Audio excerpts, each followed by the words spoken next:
మహిళలు చదువుకుంటేనే దేశాభివృద్ధి సాధ్యమని ఆంధ్రప్రదేశ్ శాసనమండలి చైర్మన్ మోషన్ రాజు అన్నారు. పశ్చిమ గోదావరి జిల్లా భీమవరంలో వైఎస్ఆర్సీపీ మహిళా విభాగం జిల్లా అధ్యక్షురాలు కోడ విజయలక్ష్మి యుగంధర్ ఆధ్వర్యంలో ప్రపంచ మహిళా దినోత్సవ వేడుకలు ఘనంగా జరిగాయి. ఈ సందర్భంగా మహిళలను ఘనంగా శాల్వాలతో సత్కరించి మహిళా దినోత్సవ శుభాకాంక్షలు తెలిపారు. ముఖ్య అతిథిగా హాజరైన శాసనమండలి చైర్మన్ మోషన్ రాజు మాట్లాడుతూ మహిళలు అన్ని రంగాల్లోనూ రాణిస్తున్నారని, మహిళలు బాగుంటేనే ఆ కుటుంబం బాగుంటుందని, కుటుంబాలు బాగుంటే రాష్ట్రం బాగుంటుందని, ఎక్కడ స్త్రీలు పూజింపబడతారో అక్కడ దేవతలు కొలువై ఉంటారని శ్లాఘించారు. చాలా ముఖ్యమైనటువంటి కుటుంబానికి కానీ, సమాజానికి కానీ, రాష్ట్రానికి కానీ, దేశానికి కానీ, ఈ ప్రపంచానికి కానీ స్త్రీ యొక్క చదువు కానీ, స్త్రీ యొక్క విధానం కానీ అవసరం చెప్పి ఈ సందర్భంలో తెలియజేసుకుంటున్నాం.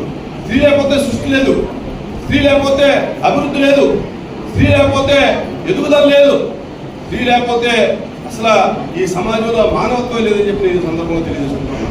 మన సమస్యలు ఎన్నున్నా కానీ బయటకు వచ్చేటప్పుడు అదేనిగా తలెత్తుకుని మాట్లాడుతున్నామంటే మన ఎన్నుకున్న తల్లిదండ్రులు, మన ఎన్నుకున్న భర్తలు, మన ఎన్నుకున్న బిడ్డలు అని నేను సభాముఖంగా తెలియజేస్తున్నాను.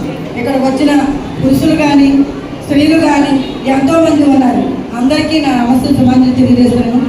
మనకు వచ్చిన ఏ హామీ కూడా, ఒక్క హామీ కూడా నెరవేర్చలేదు కూటమి ప్రభుత్వం. మన సింగల్గా వచ్చిన జగనన్న ప్రతి హామీని కూడా, ప్రతి తారీఖుని కూడా మనకు నెరవేర్చారు ఆయన. ఆ విషయాన్ని మీరు గుర్తించుకుని ఈ కూటమి ప్రభుత్వానికి